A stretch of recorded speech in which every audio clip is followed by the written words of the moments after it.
Hello everyone and my grant subscribers. You're welcome to Updates Grant channel, where we give you the latest and updated version of the UAAG disbursement funding.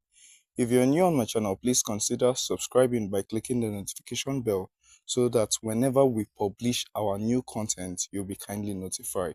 Thank you so much for subscribing, and God bless. We thank the Lord for bringing us to the dawn of another morning, today being the 26th of September 2025, and it's all been the goodness of the Lord sustaining us up to this very time, and by God's grace it will sustain us to the very end of our expectations in the name of Jesus Christ.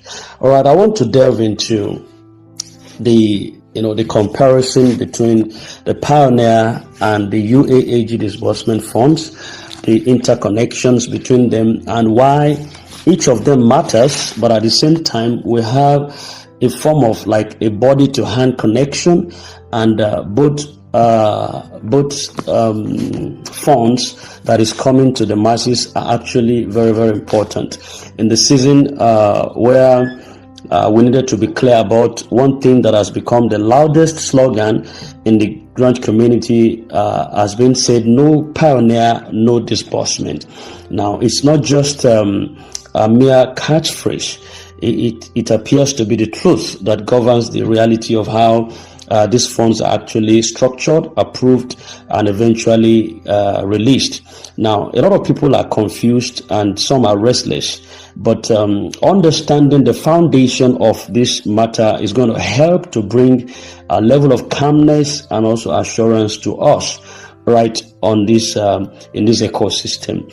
Now, when you people hear like UAAG, Theobarth, Supreme, Centrita, AGPGN, and rest of them like that, now they quickly assume that any of these organizations can simply wake up one morning and just begin to disburse the grants.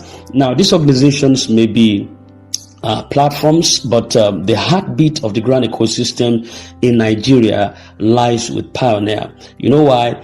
Without Pioneer's clearance, authorization, and project activation, nothing can move. Now, that is why it's been boldly circulated that no Pioneer, no disbursement. Now, to understand the structure of the funds and how it moves and circulates, let us break down the structure of the funds for you to understand what we are saying. Now, the universal allocation system is not designed to throw money around without direction or accountabilities. And out of the total funds released by international partners and agencies, 70% of the funds are strictly earmarked for projects, and while 30% or less is allocated for direct grants to individuals. Now, what does this actually mean? It simply means that the money coming into Nigeria under these arrangements is not primarily for free cash distributions. The focus is on community development, empowerment projects, capacity building, and also infrastructure growth. So the grant portion, which people are actually eager to receive, is only a small fraction, and that fraction cannot be separated from the main body, which is the project. Now, in simple understanding, the project is the body, the grant is the hand. You cannot cut off the hand and expect it to function when the body itself is not alive. Now, that is why the projects must be activated before grants can flow. Now, in some other perspective, the project, forget about the humongous amount that is tied to this. That one is not feasible actually, but there has to be an expediting of project, which the government is afraid to put in the hands of individuals. But that's where they're mistaken, because what we need is economic development, and there should be growth.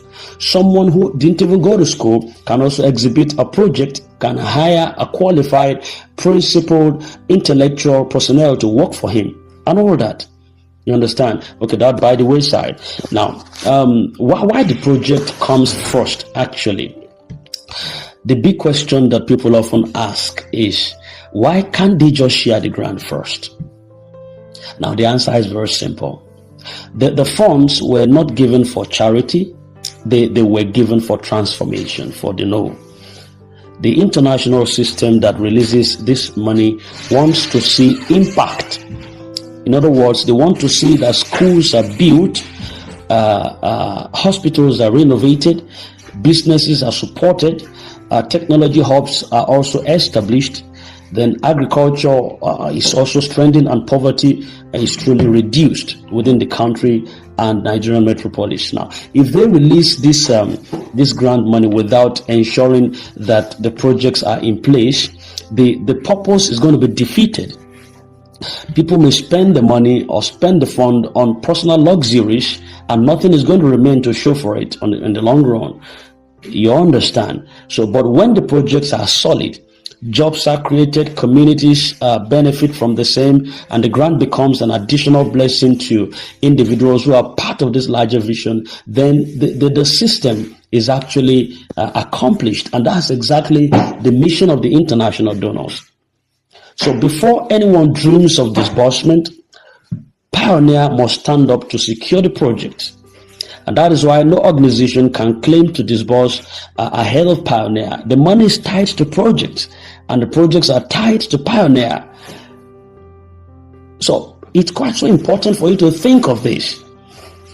Now, think of Pioneer as the engine room of this whole operation. Without the engine, the car will not move. No matter how good the tires of the seats are, it won't move. It needs both the mechanics and the dynamics for there to be a combustion that will make the car to project on the highway. Now, Pioneer holds the master key, and that is why even if you hear rumors of this NGO or that group preparing for disbursement, you must pause and ask yourself, has the car moved? Has the Pioneer moved? If the answer is no, then nothing has started actually. It's better to face the truth than to be carried away by just frantic rumors. Now, so no Pioneer, the other slogan still persists: no Pioneer, no disbursement. This is not to discourage anyone who did not do. You can do. You understand? You can do. No matter how much you do, you are meant to actually hold or service a project. And that's what is important, is the facility we're talking about here. You have to align your expectations with realities, and the assurance of the visit of the IMF right now, the expectation is high because of the arrival of the IMF team that is being awaited. Now, their comment is not for decoration. It's simply to put the final seal on the processes and also ensure that there is compliance with international standards. Once that is done, the chain reaction would begin. Those who mocked you, those who laughed at you, those who called you foolish for waiting with they will hide their faces, and they will not believe their eyes when the reality finally unfolds. Now, this is why you should not panic. The season of shame is ending very fast, and the season of manifestation is opening right at the door. The vision beyond the grant. Let us lift our eyes beyond just the money. Remember that 70% is for project. And this means that Nigeria is about to witness community transformations that's going to touch millions of lives.